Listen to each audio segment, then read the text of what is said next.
T.I. and Beats on 100, you heard?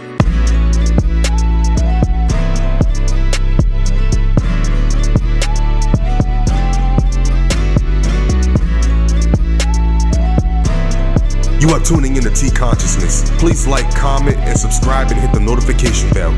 Thank you. What's going on social media? It's T Consciousness, and once again I'm back at you with another video on a woman's revolver.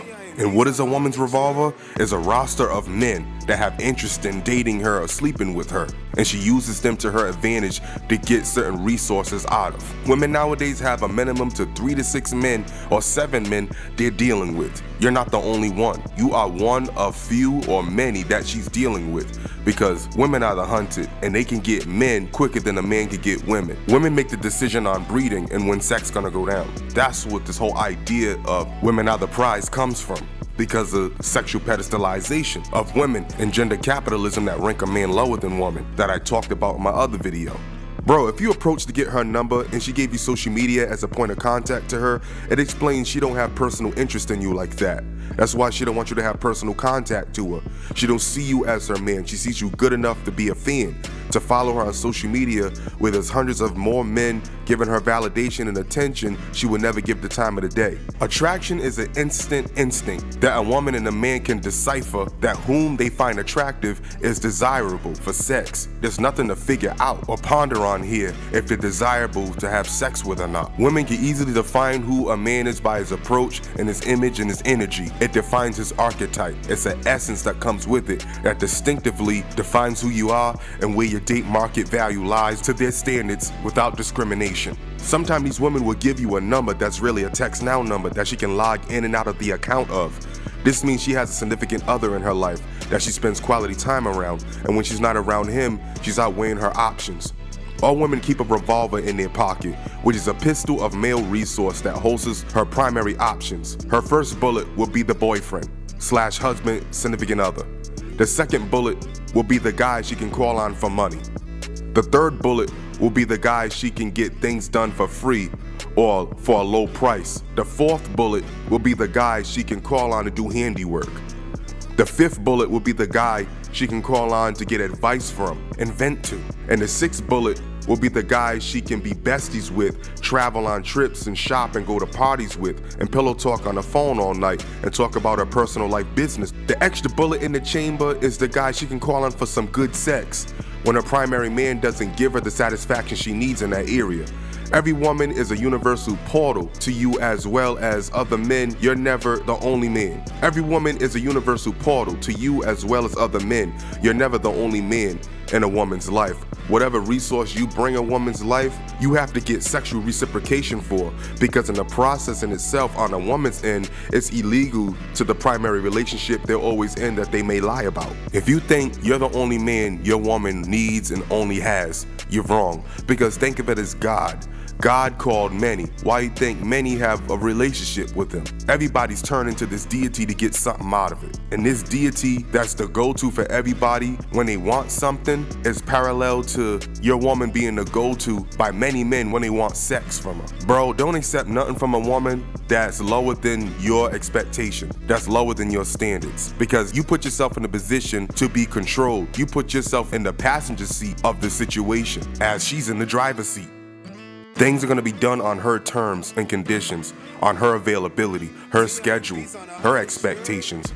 And you're going to be in a position to live up to that stuff and get pleasure out of dealing with her on her time. Men in these positions quietly do so and just ride out the platonic friend zone these women put them in to beat the negative expectations in the minds of women that was set by bad boys that good guys don't want to be prejudged with. And they believe if they be patient, waiting on a woman who wants to take things slow, that's already damaged and ran through and got kids already by different men, they're gonna reap the pleasure of her body and be deemed a good man. Our ideology of being a good gentleman is really based in the matriarch, which is women's idea of a good man that explains everything in a beta simp, and we don't even really realize it. No woman that has baggage and damages to show for living her unruly promiscuous life is not worth the wait for. Her conduct in her past defines her credibility to be a wife, her sexual moralism. And if her past is reckless and nasty, it says a lot about where she currently at and where you gonna end up with her in the future.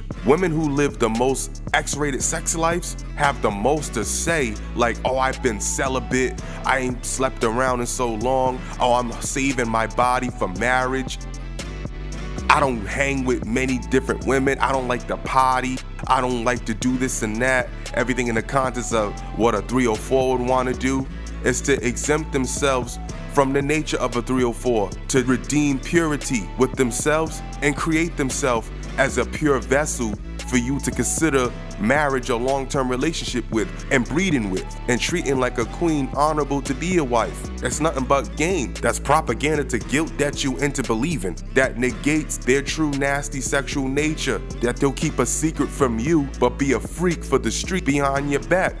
Once you give her the security that comes with the nice guy, it's annihilating to wife obligation to live up to a standard to remain in that position. I'm not waiting on the woman to give it up to me whenever she feels the right time, because she did not wait to have kids by all the Pookie Ray Ray loser dudes of the streets she did. She didn't wait to give up her body to the wrong guy. Why do I have to wait for her to give it up to me being the right guy, who has more productivity to offer than the guys she devoted her life to sleeping with and running after in the streets? You gonna make me wait for something that's less spontaneous to experience now than it was then, that all the bad boys got the best of. And women who are religious will negate all that with being saved and born again, washed in the blood of Jesus Christ. My past is gone. I'm brand new, I'm clean, pure, and like a virgin again. Okay, that's cool. That's all spiritual ideology to negate a effed up reality. That doesn't change the formality of your situation. It's the quick fix me system. That's a whole nother topic. Good guys are the perfect security plan who don't really enforce woman to live up to an expectation after he gives her all the resource of wife rewards that free her from working hard fending for herself and living up to a standard to remain a beneficiary of what she receives from that man. I just want you to know, bro, that women have a roster of men for many different resources that they can't get all from just one. This is what I call the Snow White effect. When I conversate with guys about women or consultate them, Snow White is a representation of women today who have rosters of men. She had Doc. She had Sleepy, Dopey, Grumpy, Happy, Bashful, and Sneezy. Snow White in this scenario I'm gonna make is your girl or any other woman. The dwarf Doc in Snow White, his name is short for doctor, that has an occupation in solving problems. And he happens to be the leader of the dwarfs. And he's most likely parallel to the guy that your woman would turn to for advice or some venting time. The dwarf Sleepy in this scenario is parallel to the guy your woman would sleep with. Sleepy sleepiness in the movie is parallel to horniness in this scenario. That's always willing to go to sleep with somebody or your girl. The dwarf Dopey in this scenario is parallel to the guy in a woman's roster that she would call on for validation, because Dopey's purpose in the movie Snow White was to pick up rejected diamonds that was thrown away, and those rejected diamonds represent your woman's state of value of self. Dopey in Snow White picks up those diamonds and pretends as they're his eyes. It's subliminal to the theory that women want to be seen as precious diamonds in the eyes of men they seek validation from. The dwarf Grumpy in this scenario is parallel to the guy in a woman's Revolver roster would call for money. And I know Grumpy in the movie gave Snow White shelter when she was hiding from the evil queen looking for her. But the shelter in the movie is very significantly resourceful as money nowadays, because money can pay the living expenses in a woman's life. Now the dwarf Happy in this scenario is parallel to the guy, a woman with a roster of men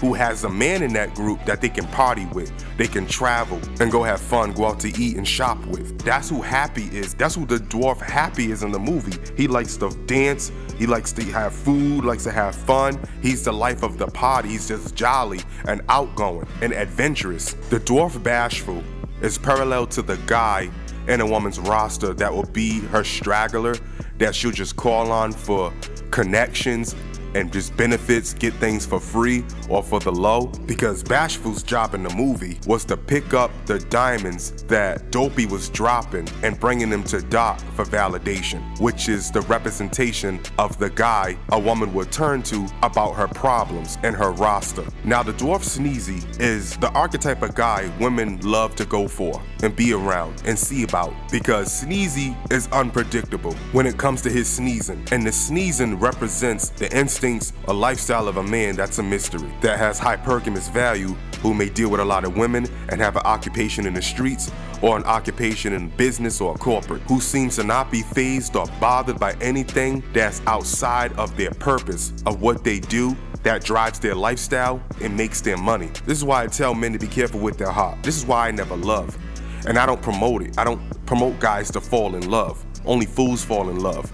A man that's in love is infatuated with his feelings for a woman. That can be a detrimental weapon for her to use. Nobody can hurt a man like the woman he loves. It's okay to be interested, but when you're invested, that's a whole nother thing. These women nowadays are universal portals for men to breed on, have sex with, or be available to fulfill her needs of whatever resource she wants, regardless if she's in a relationship or marriage or the talking phase with somebody. It doesn't negate the theory of the objectives and how they work in this matter. Well, that's enough for today. Thank you for tuning in, and please remember to like, share, comment, and subscribe and hit the notification bell. Thank you.